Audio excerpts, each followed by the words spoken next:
It's that time of year. It's the time of year for goblins, ghosts, and witches. What are you going to dress up as? It's trick-or-treat time on A Note to You.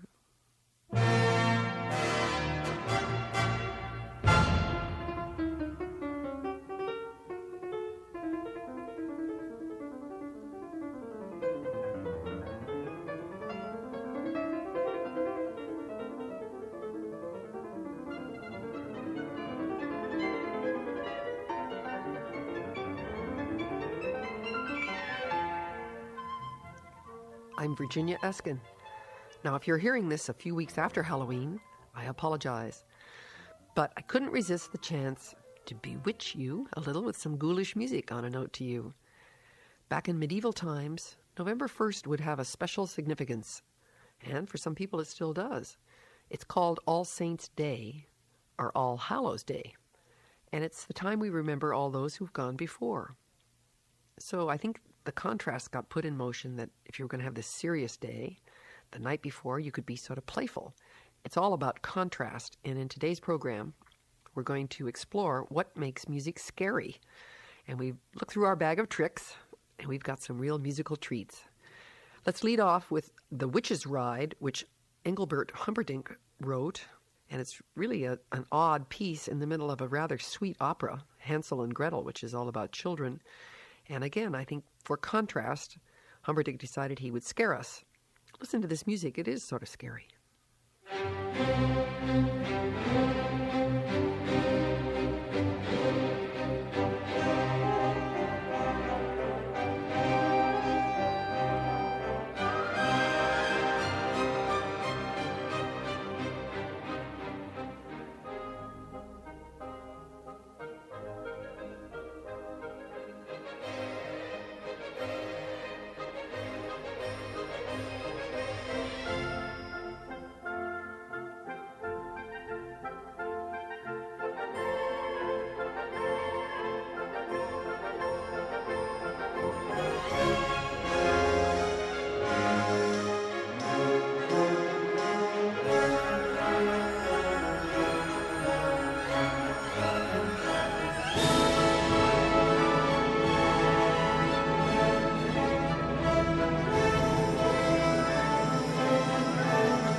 I sort of thought that was a rather kindly witch. She has a nice big cello solo. Well, we just listened to John Pritchard conducting the Gerzenich Orchestra, playing The Witch's Ride by Humperdinck.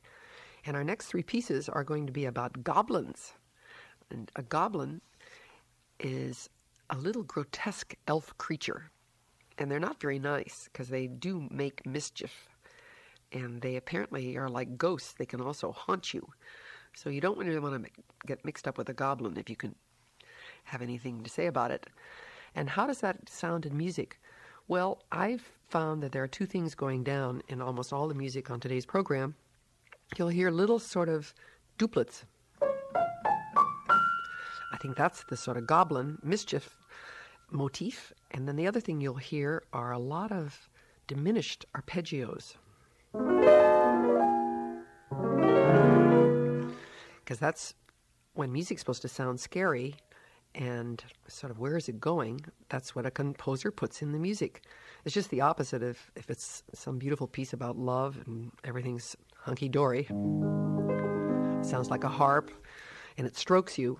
And all of the music we're going to listen to today is sort of going over the edge. This piece now is for violin, and it's truly grotesque. I know violinists, this is something they don't really want to sign up for because it has a lot of tricks in it. You have to have a dancing bow. That's when the bow bounces up and down on the strings. And listen for the double stops. That's when the violinist has to play two notes at once. So that means he has to not just put his finger on one string. They have to put their finger across the strings like a guitarist, and you get, or even like a chord. And then the last thing they have to do is called spiccato, and that's when the bow bounces, almost hitting the wood, and then sometimes the fingers on the left hand also pluck the notes backwards. The bow is not playing. The left hand is going. That's very hard to do because you have to pluck with your pinky because the other fingers have to make the notes on the string. So the pinky, which is the weak finger, has to pluck all those notes. This is a really hard piece. It's by Antonio Bazzini, Round of the Goblins.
That was The Goblins by Antonio Bazzini, and it was played by Eugene Fodor, accompanied by Dan Saunders. And I've played that piece, and I can tell you it is hard for the violinist, because all of those scales, that's all being done with the left hand, and then the right hand has got the dancing bow. So our next piece is really Scratchavarius. That's what sometimes string players say. What's your instrument? Is it Stradivarius? And they say, no, it's a Scratchavarius. It's by Charles Ives, and it really sounds like fingernails on a blackboard. You'll hear a really weird quality in this short little piece. And it makes me think of the two colors that we associate with Halloween. And I just realized that orange is for life, and then the color black would represent death. So here's Charles Ives' Halloween. You could tell the musicians must have fun playing that. That's Charles Ives having a little mythical moment there. It's called Halloween. It was played by Gilbert Kalish with the New York String Quartet. And in the beginning, did you hear how the scales were just regular scales? But Ives gives those weird accents. He was...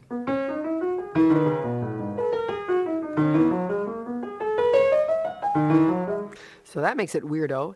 And then he piles all the scales on top of each other. And then finally, things get really out of hand. And the pianist wades in.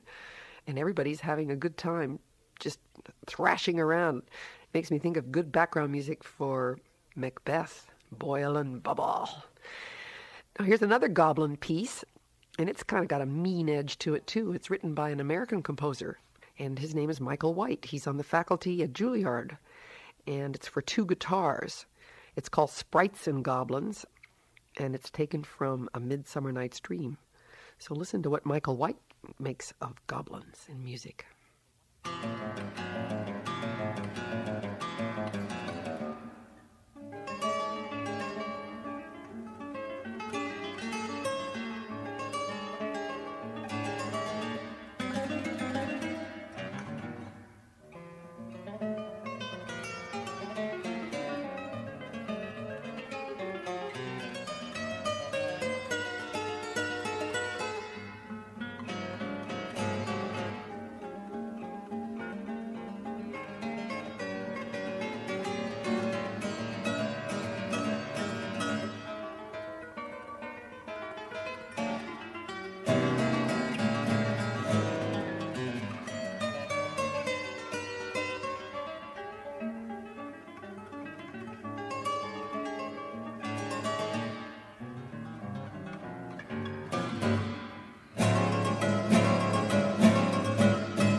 Well, it does sound like a lot of goblins scratching on their guitars. That was played by Julian Gray and Ronald Pearl, and it was a piece by Michael White, taken from his Midsummer Night's Dream. I'm Virginia Eskin, and today we're doing interesting things at this devilish time of year. Our address, if you're going to write to us, and we hope you do, is A Note to You, care of WGBH Radio, 125 Western Avenue, Boston, Massachusetts, 02134. Our email address is anotettoyou@wgbh.org. And when you write, let us know the name of your radio station. A Note to You is made possible by the friends and alumni of Northeastern University.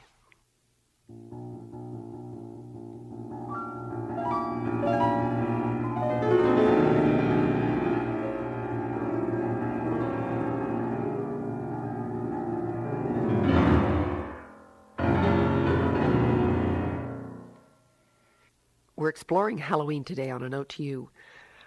Now, some of those pieces that we just listened to were on the romantic side, but to really understand where they got their ideas, let's go back a little bit and listen to a movement taken from the great D major trio by Beethoven. And it's called the Ghost Trio. And the first movement has nothing ghostly about it at all. It just starts off.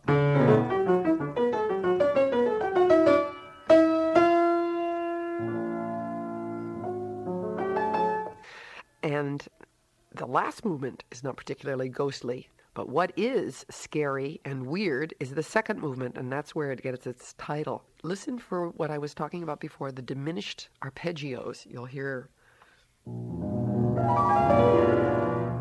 And then he also does those things, I talked about seconds, but it's all spread out. It's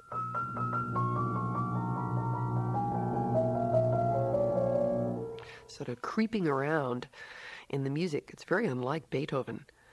So listen to the second movement of his great D major trio.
Pretty scary stuff, huh? That was an archival recording. That's why it has all that sort of surface noise and little hisses. But the playing is so beautiful that I wanted you to hear it. It's an old recording made back in the 50s with the great Glenn Gould and Zara Nelsova on cello, and then, of course, Sasha Schneider. And any string player would recognize the way he was sliding around. Wonderful, wonderful playing. So warm. And did you hear all those little things?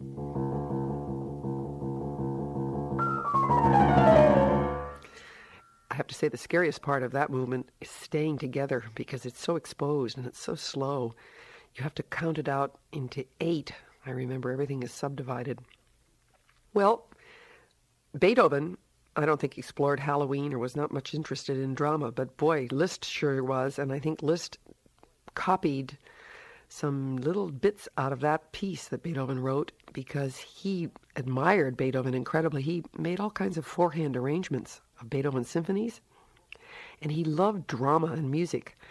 In fact, Liszt sort of stands for drama, melodrama.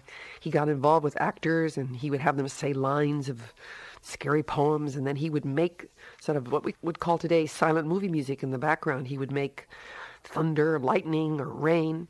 It was a dear little description by a woman who studied with him named Amy Fay. She was a young American pianist, and she described how at the end of a master class, the students would beg Liszt to make sort of weather effects on the piano, and he would sort of entertain them and do that. And apparently what he would do would be just, he would say, well, this is thunder.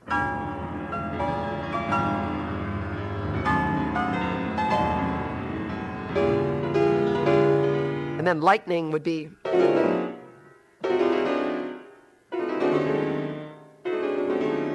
Because she describes how what he's really doing, of course, is experimenting with what's going to happen in the 20th century. He was way ahead of his time. And in silent movie music, when the girl is tied to the tracks, that it is that sort of music.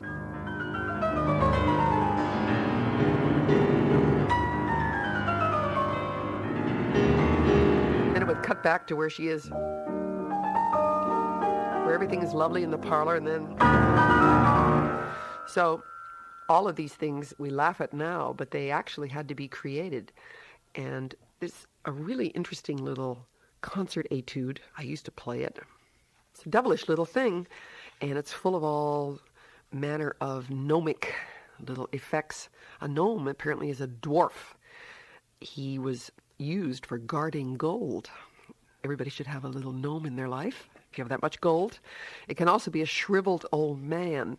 You never say that a woman is gnomic. It's only a man who could be gnomic. And in Liszt's piece, The Dance of the Gnomes, it starts off.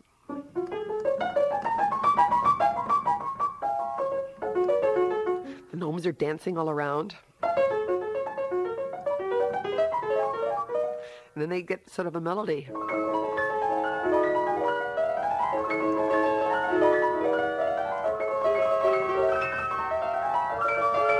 More diminished.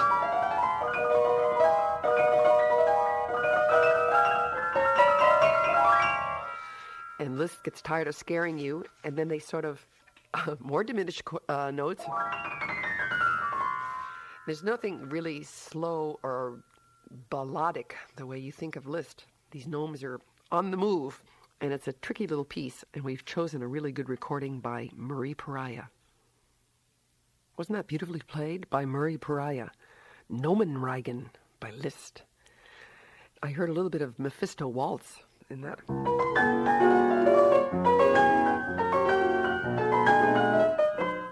So Liszt is sort of stealing from himself.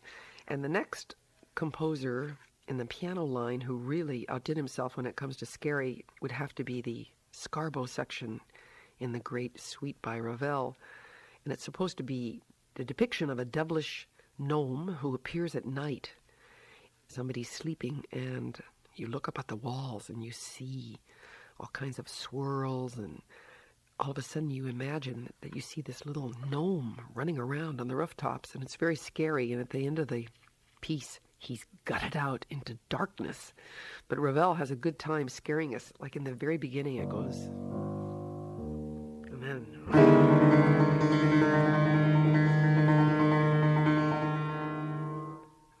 again. Scariest part is getting the piano notes to repeat for the pianist. Then this big run. Scream. And then it goes.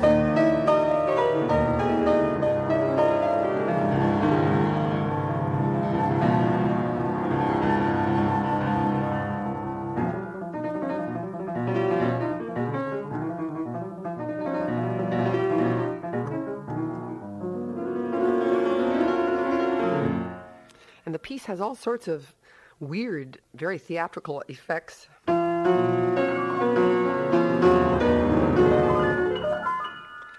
And the pianist has to sort of sometimes read 3 stabs at once, and your hands are going all over the place. It's a very exciting piece to play. And near the end, there's this incredible passage where the gnome is building up, and he's going to kill himself. He's going to fall right off the roof. It goes...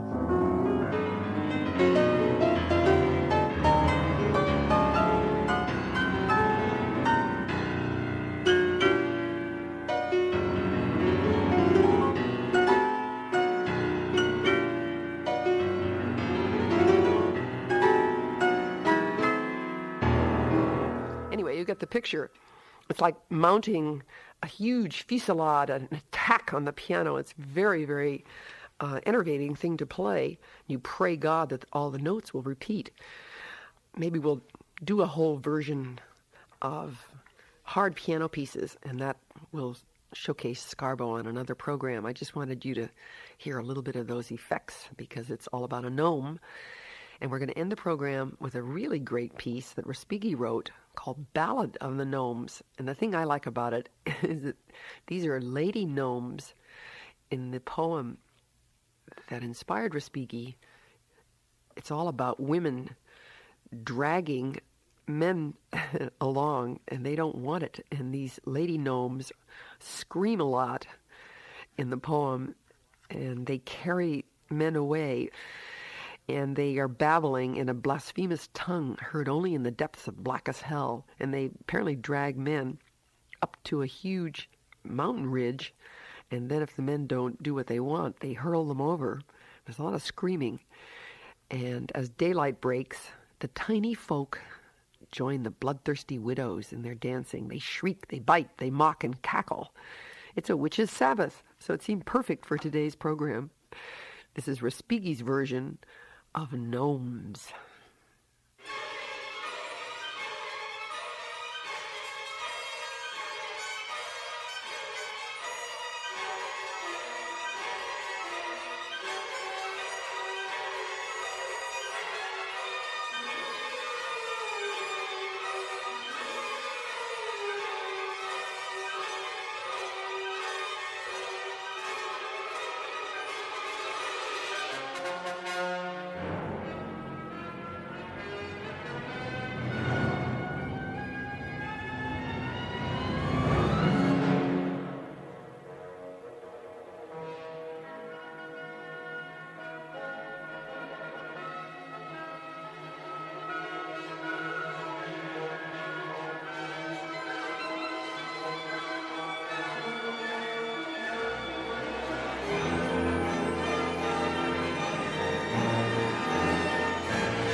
Well, that was a feast of effects. If you thought you heard some of the music from the terrible murder movie Psycho, you were right, because the great movie composer Bernard Herrmann apparently was very affected by this Respighi piece, the Ballad of the Gnomes. And it really is an extraordinary story. I don't think of any other thing in music about little tiny hags dragging men to a cliff, and then after they make the gnomes dance, then they throw them over into the sea to drown. Well, that winds up our little journey into the unknown and of the scary. I hope you've enjoyed it.